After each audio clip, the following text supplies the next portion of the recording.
Today we'll start in on book 3 on the nature and origins of the emotions.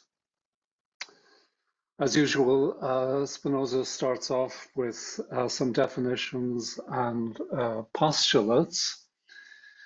By an adequate cause, I mean a cause through which its effect can be clearly and distinctly perceived. He also has the notion of an adequate idea, which was explained at the beginning of book 2. Essentially, to have an adequate idea is to know the adequate cause. It's to know not merely that something is the case, but why it is the case, or why it is necessarily the case. So an adequate idea depends on the other ideas in the mind. It doesn't exist independently of a mind. Next, we have the definitions of activity and passivity. I say that we act when anything takes place whereof we are the adequate cause. And if we are not the adequate cause, merely a partial cause, he says that we are passive. And his definition of an emotion is that it's a modification of the body whereby the power of activity is increased or decreased, together with an idea of the cause of this transition. And the main distinction that he is concerned with is between active emotions and passive emotions, those in which the human organism is active in the sense of being the cause of what happens, what it is doing, what it is thinking, or passive in the sense that he has just described.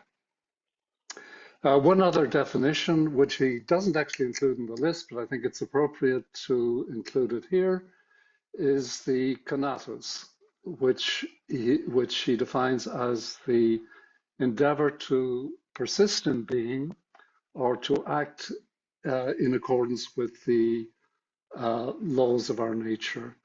And this endeavor for Spinoza is the basis of our emotional lives. So the general picture here is that emotions are pleasurable or painful, depending on whether or not they correspond to an increase in our activity, our power of activity, or a decrease in our power of activity. So you can think of them as signals from the body that tell us how well we are doing in this endeavor to persist in being, and our efforts to act on the world rather than be acted upon by the world. So if our power of activity is increasing, we experience pleasure. And if our power of activity is decreasing, we experience sad or painful emotions. All of it rooted in the conatus. Let me just take a minute to talk about the history of this word conatus. It's rather unusual. It appears that it came to prominence in late scholastic physics, okay, in the way the scholastics understood, for instance, gravitation. According to Aristotle,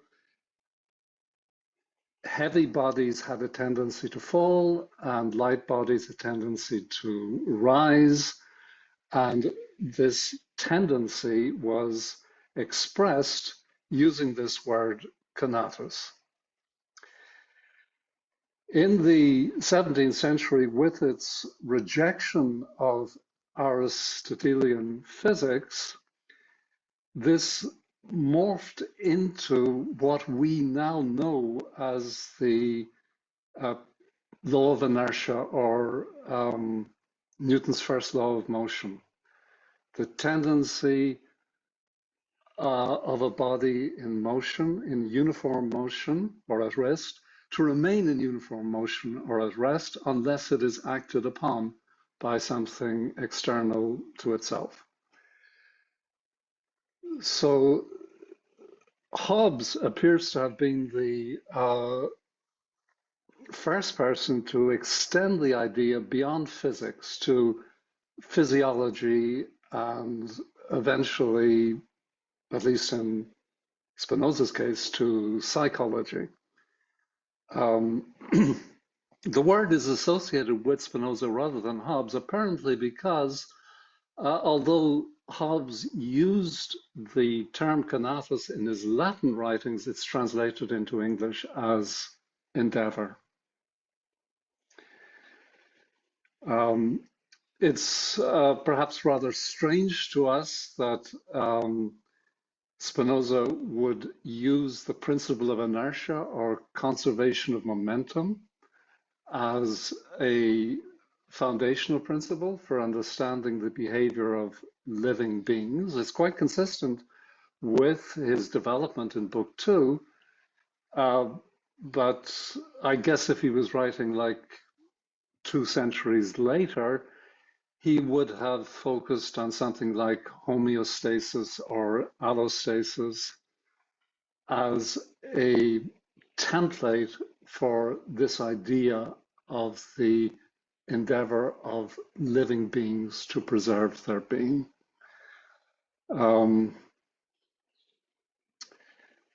I think it's also interesting to remark here that there is a strong strain in contemporary neuroscience of the emotions to look for a similar foundation for our affective lives. I would recommend anyone who's interested in this iteration of the idea to have a look at Mark Salm's book, The Hidden Spring. I'll put a reference to that in the comments.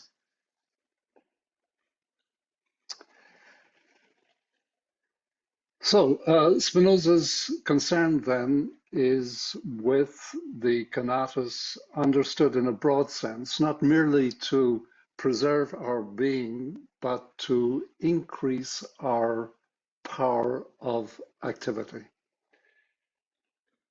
I think, well, 2 things to say about this. One is that the principal activity that he is concerned with is the power of understanding, rather than physical activity or dominion over our physical circumstances, because there's clearly much greater scope to increase our power of understanding than there is to mold the world to our desires. The other thing I would suggest is that the right way to read books 3, 4, and 5 of the Ethics is as a progression in human development, as the mind progresses from the first type of knowledge to the second to the third. This is the pattern that has been laid out in Book 2 of the Ethics.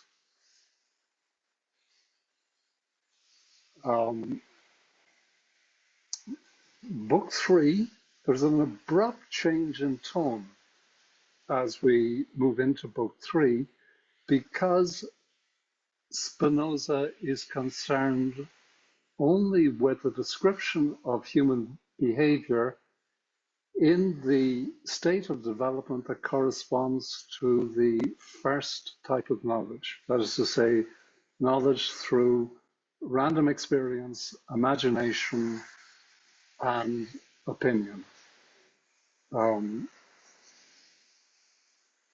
So, for example, in proposition 47 of book 2, he says that the mind has an adequate idea of the eternal and infinite essence of God, but there's absolutely no trace of this or hint of it in book 3.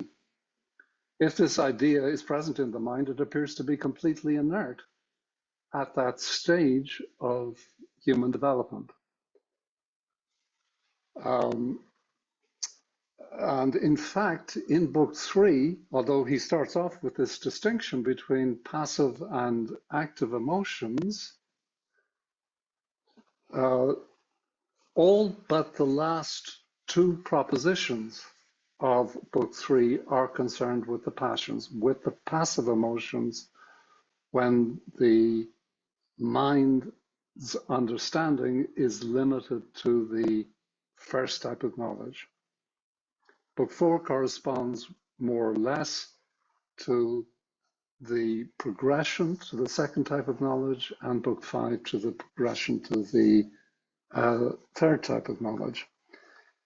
So don't be surprised by the sort of cynical tone that Spinoza is now going to adopt in describing human passions throughout book 3.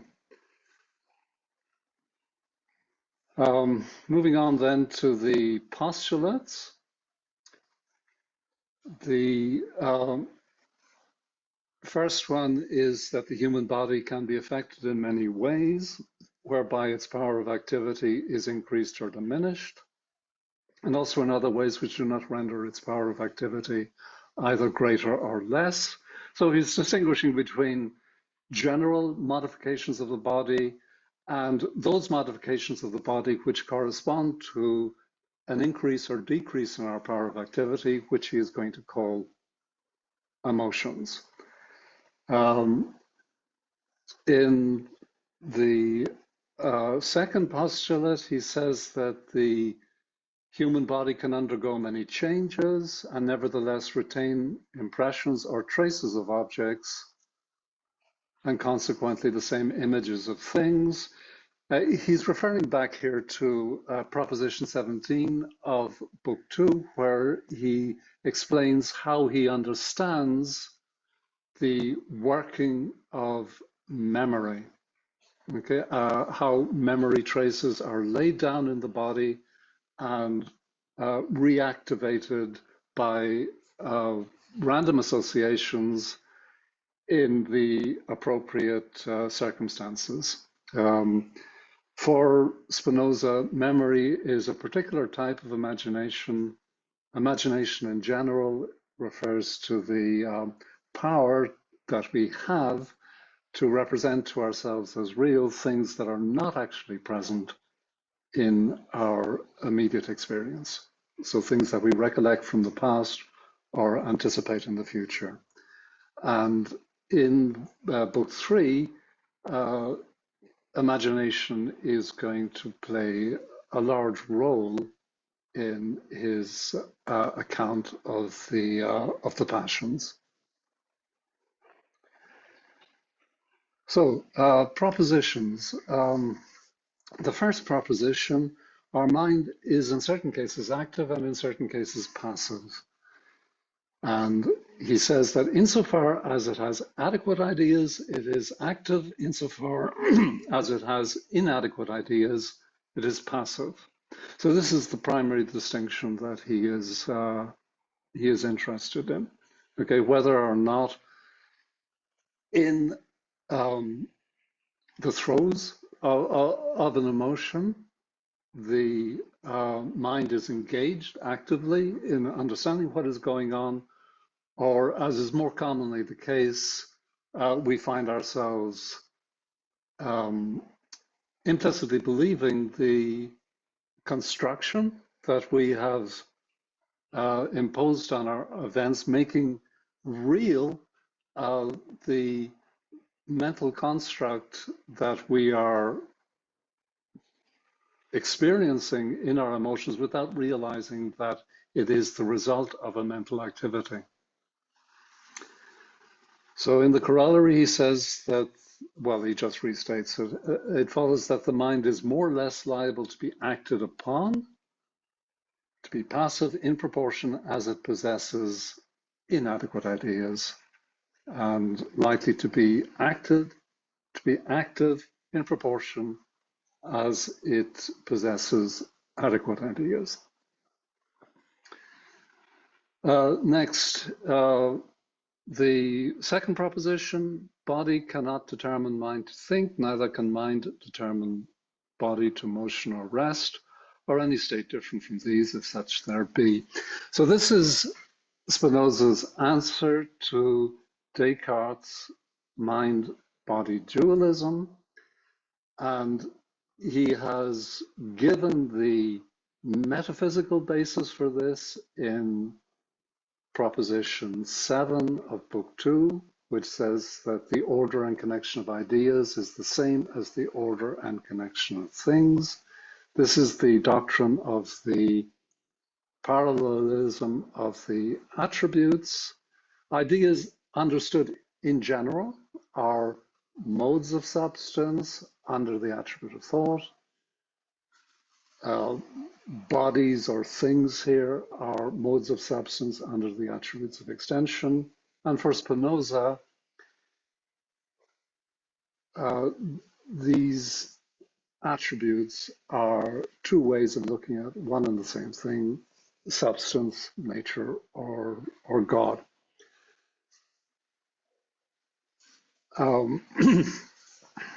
So here you see he's citing proposition 7. It turns out that he doesn't actually cite this proposition 2 of part 3 in later books of the ethics, but this theme of mind-body dual aspect monism runs through the ethics from start to finish. It has some rather strange consequences if it's taken literally, okay? Such as this statement here: the order of states of activity and passivity in our body is simultaneous in nature with the order of states of activity and passivity in the mind. What that seems to say on the face of it is that to have an adequate idea of an event is to be the adequate cause of the event. And that is, well, it's rather difficult to follow Spinoza there. In my experience, it's not actually necessary because, as he says in the scholium to the following proposition, his purpose is to treat solely of the mind, okay? Because his concern is with human happiness, and happiness is attained through the development of the power of the understanding. So he has the scholium to this proposition 2 is very lengthy, and as Wolfson shows, it's in many instances a direct response to statements made by Descartes. So its interest is perhaps largely historical, but Spinoza's denial of freedom of the will, or Cartesian mind-body dualism, is really fundamental. It's a basic starting point. If you don't agree with this, then it's unlikely that you will have any interest in Spinoza. And it's unlikely that you will be convinced by any of his arguments unless you've looked into your own experience to see whether or not the idea that you have free will is a satisfactory account of your behavior. And of course, most people are never going to put this into question, because if you do, well, there's a major job of work to be done in order, because you're going to have to completely overhaul your understanding of human agency, how you can actually get things done if you're not a free agent, as that term is generally understood. So I've selected a few passages here because it is of such importance. So this scholium is very long, but there are a few ideas that I think are worth touching on. The first point that Spinoza makes is that in imagining that the mind has dominion over the body, we fail to recognize how powerful the body is, that no one has yet been taught by experience what the body can accomplish. The body can, by the sole laws of its nature, do many things which the mind wonders at. The body surpasses in complexity all that has been put together by human art. An example of the supposed power of free will, which he refers to several times, is the idea that from the free decision of our mind, supposedly, we decide to speak or to remain silent, but Spinoza says that people in reality are, in fact, unable to restrain their impulse to talk, and he submits that the world would be a much happier place if men were fully as able to keep silence as they are to speak. So his primary argument against free will is that experience teaches us no less clearly than reason that men believe themselves to be free simply because they are conscious of their actions and unconscious of the causes whereby these actions are determined. So for Spinoza, the dictates of the mind or our decisions are but another name for the appetites, and therefore vary according to the varying state of the body. Everyone shapes his actions according to his emotion. Those who are assailed by conflicting emotions know not what they wish. Those who are not attacked by any emotion are readily swayed by this or that. And for Spinoza, a mental decision and a bodily appetite are simultaneous, or rather are one and the same thing, when it is regarded under and explained through the attribute of thought, and a conditioned state when it is, that is the state of the body, when it is regarded under the attribute of extension, which means for Spinoza that it's derivable from the laws of motion and rest, Spinoza's physics of bodies. Again, he says, it is not within the free power of the mind to remember or forget a thing at will. Therefore, those who believe that they speak or keep silence or act in any way from the free decision of their mind do but dream with their eyes open. Okay, so the importance of this is obvious. The challenge that Spinoza is going to rise to is to develop a system of ethics in a world where causal determinism rules over all.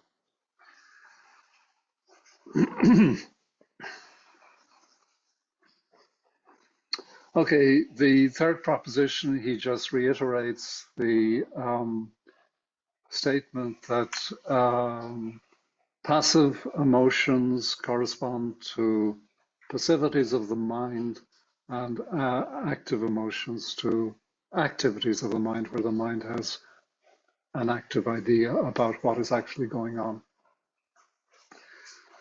Okay, so that's the Spinoza's rejection of free will and the idea that the passions are virtues and vices have anything to do with an exercise of freedom, supposed freedom of the will. Starting at proposition 4, there's a sequence of about 10 propositions on the conatus, the endeavor to persist in being, to act in accordance with the laws of our nature, to increase our power of activity, which he construes as the only foundation of virtue. He introduces it in a negative way, and in the demonstration of these propositions, he frequently refers to the obverse principle, which he states in proposition 4, that nothing can be destroyed except by a cause external to itself.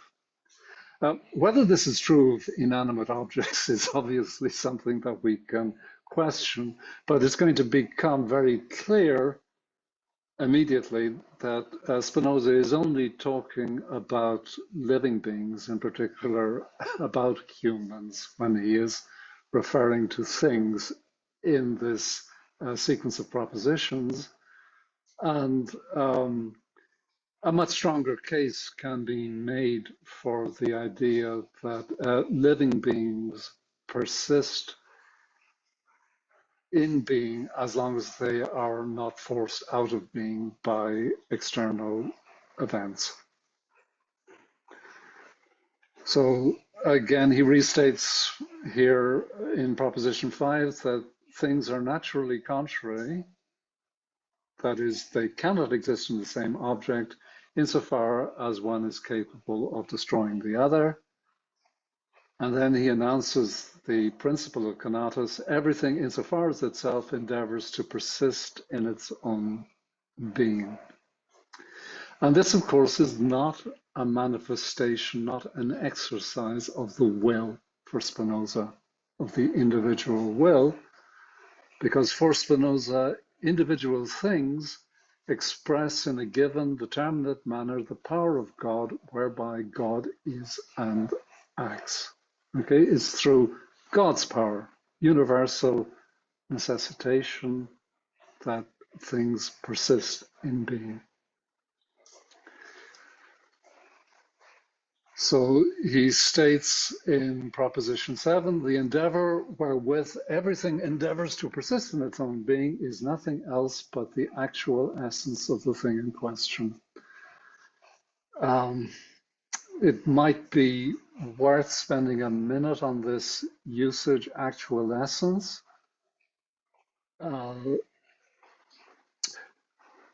He defines the term essence, tout court, in the beginning of book 2, and sometimes uses the term formal essence when he wants to distinguish between, in the case of living beings, the essence of a finite mode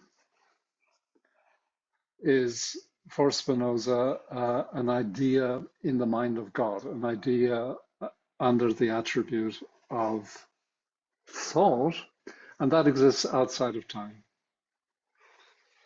But finite modes come into existence and out of existence depending on circumstances in a given time and place. And he uses the term actual essence to refer to the essence of a finite mode when it is actually existing. So here he says that the conatus is the actual essence of a thing. Elsewhere he says desire is the actual essence of a thing. And we'll see how those two are compatible in one of the propositions coming up.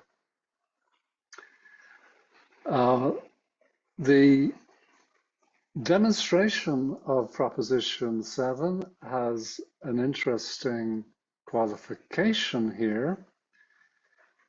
The power of any given thing, or the endeavor whereby it acts, does not necessarily reside in the thing itself, okay, but the thing in conjunction with its environment. I mean, he recognizes that it's impossible to understand the behavior of a living thing isolated from its environment. The living body and the environment have to be jointly understood as a joint dynamical system.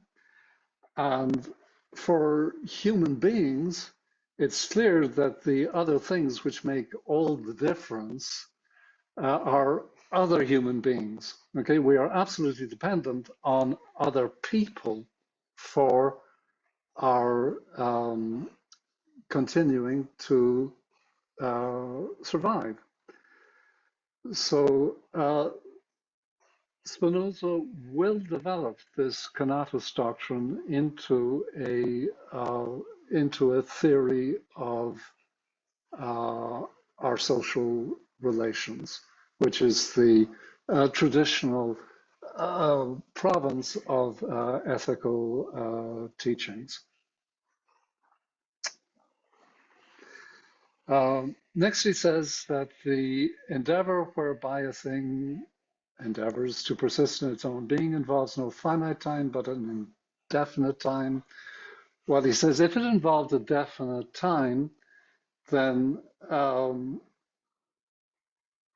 mind would contain an idea which is contrary to its continued existence, which would be fly in the face of the principle of conatus. What he's, I think, actually referring to are these two propositions, 30 and 31, in Book 2, where he explains why or how it comes to be that the mind necessarily has an inadequate idea of the duration of the body and of the duration of bodies in general, as a result of our finitude, okay, our limited capacity to understand our situations.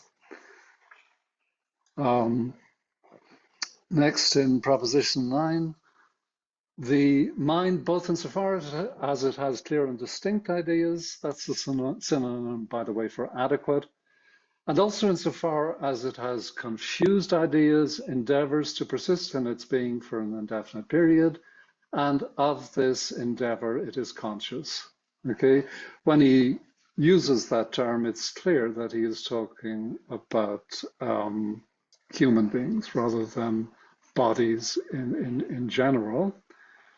And the point that he's making here, okay, is that the inadequate ideas and the adequate ideas each are themselves endowed with a conatus.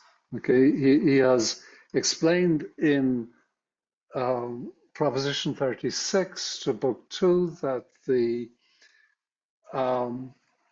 our inadequate ideas are derived from the same necessity as our adequate ideas.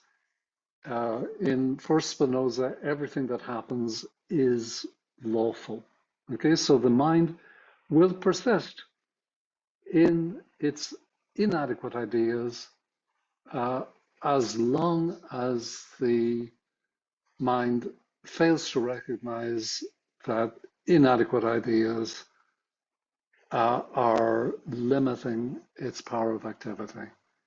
So it'll only confront questions like the supposed freedom of the will when it realizes that just this doesn't actually work as an adequate account of our behavior.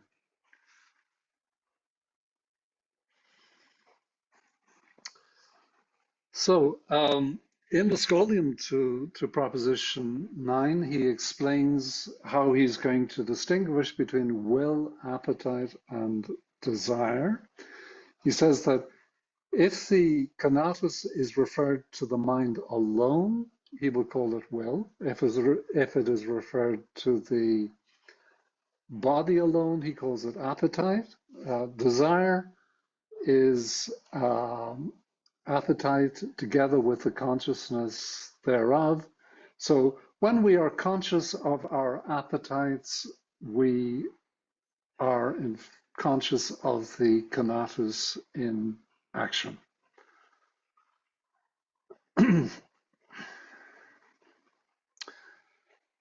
This passage here, I think, is very important to pay attention to, so let me read it.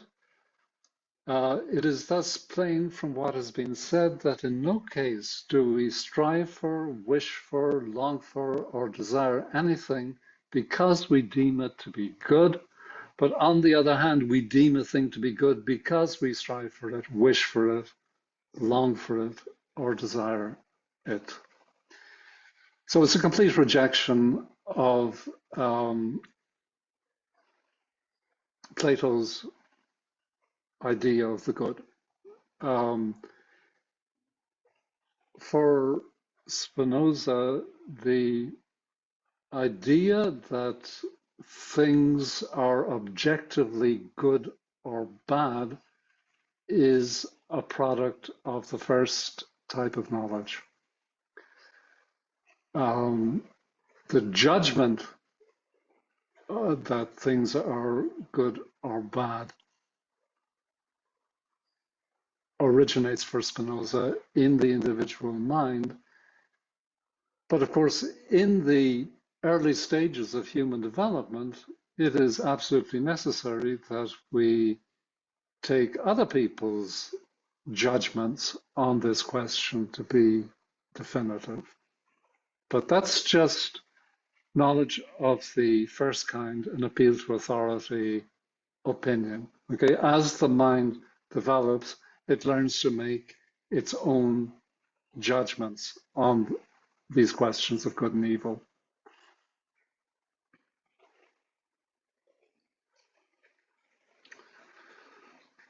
Okay, proposition 10 says that an idea which excludes the existence of our body cannot be postulated in our mind, but is contrary thereto. Okay, he appeals to this negative version of conatus in the demonstration. I think it's more easy to see it just from direct experience.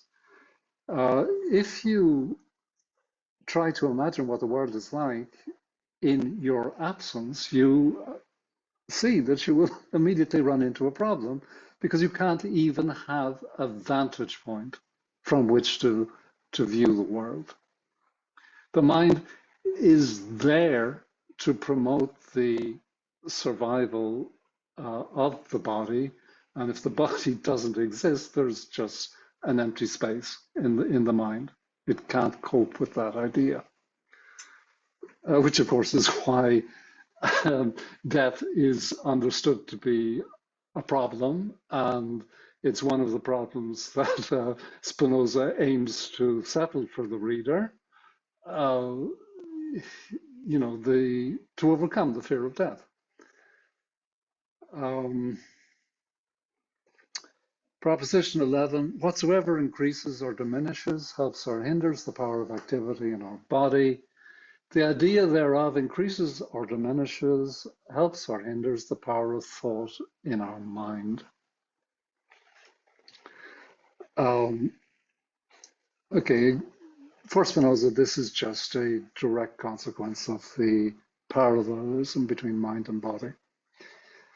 So here he now introduces some important definitions. Remember that in book 3, he is only concerned with passive emotions, passions. It's only in the very last 2 propositions of the book that he even mentions active emotions. So he says that when our power of activity is decreased, the emotion we experience is going to be painful or sad. When it increases, the emotion we experience on that transition is going to be joyful or pleasurable. The word for pain here is in Latin tristitia, which some translators translate as sad, others as pain. Similarly, for pleasure, laetitia is translated as joy or pleasure, depending on the translation. I'm following the Elwes translation, so we'll use pleasure and pain. Occasionally, that seems to be unnecessarily crude. Joy and sorrow seem more appropriate, but translators are basically stuck. They have to translate from one language to another in a consistent way. But do bear that in mind, that joy is often a more appropriate rendering of the Latin word than pleasure.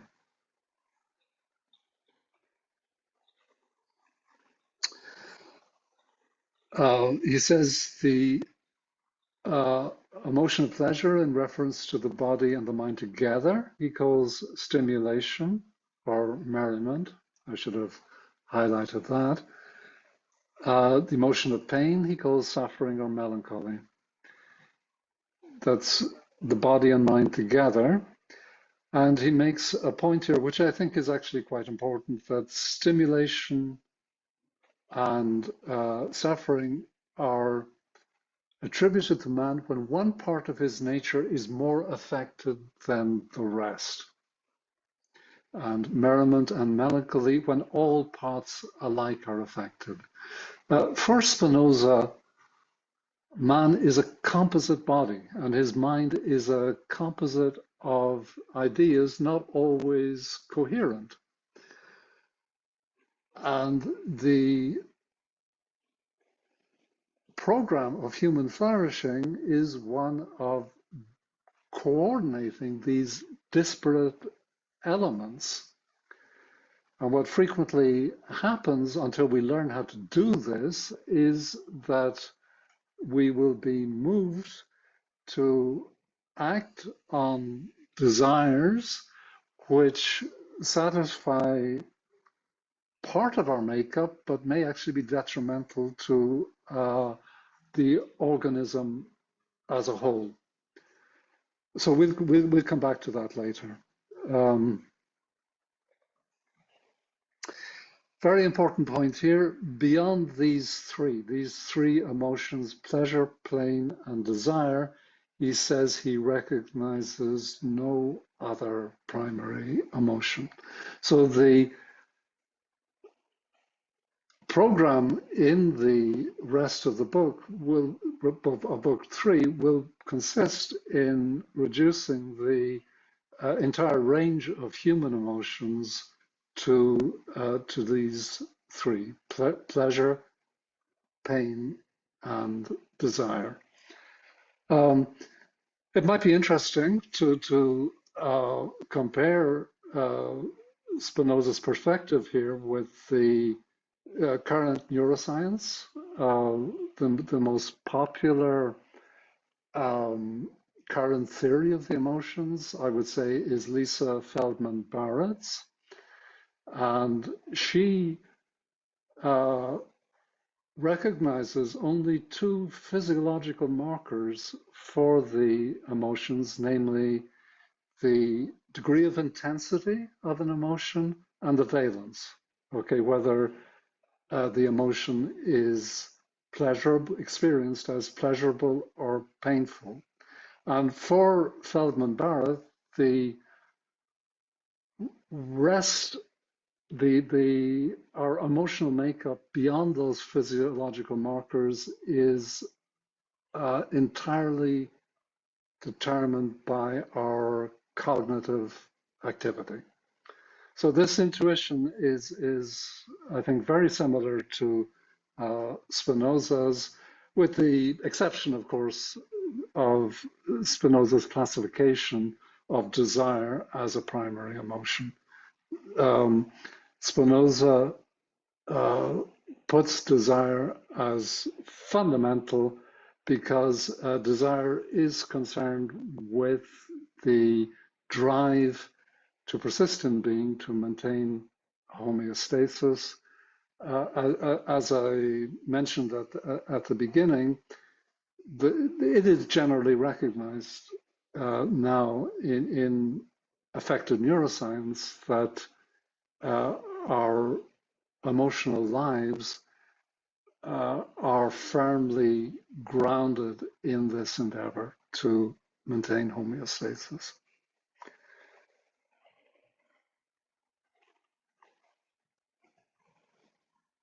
Okay, just two more propositions then for today.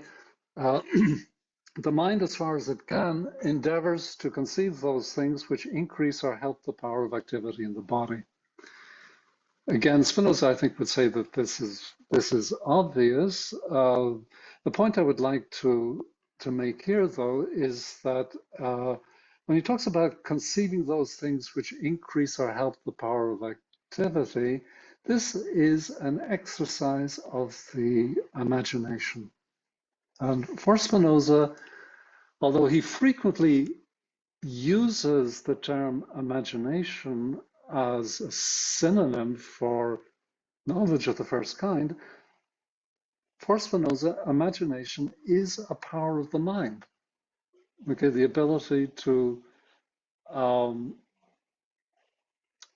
anticipate various possible alternative futures for ourselves is clearly beneficial in our endeavor to persist in being. So imagination is going to play a large role in the description of human behavior, and it's by no means exclusively negative. So proposition 13 is just a restatement. When the mind conceives things which diminish or hinder the power of activity, it endeavors to remember things which exclude the existence of the first mentioned things. So the mind shrinks from conceiving those things which diminish or constrain its power. It's the imagination that's at work here. So the scholium to this states his definitions of love and hate. Love is nothing else but pleasure accompanied by the idea of an external cause. Hate is nothing else but pain accompanied by the idea of an external cause. So the first thing to note here is that it's not the external cause that's referred to here, it's the idea of the cause. And that idea may be adequate or inadequate. It's clear that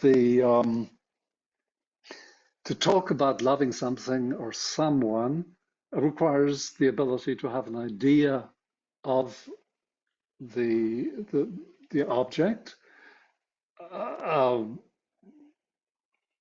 in order to be able to love someone when that someone is not actually present. But the idea that we form of the external cause, that is a function of the inadequate or adequate ideas in the mind, as the case may be. In book 5, the primary remedy that Spinoza recommends for dealing with the passive emotions is to remove the emotion from this idea of an external cause. The idea that things are which we desire or things to which we are aversive, the idea that these emotions are the result of objectively good or bad properties of things, that is an idea of the imagination. Okay? In fact, for Spinoza, the judgment that something is good or bad is a product of the mind's adequate or inadequate ideas.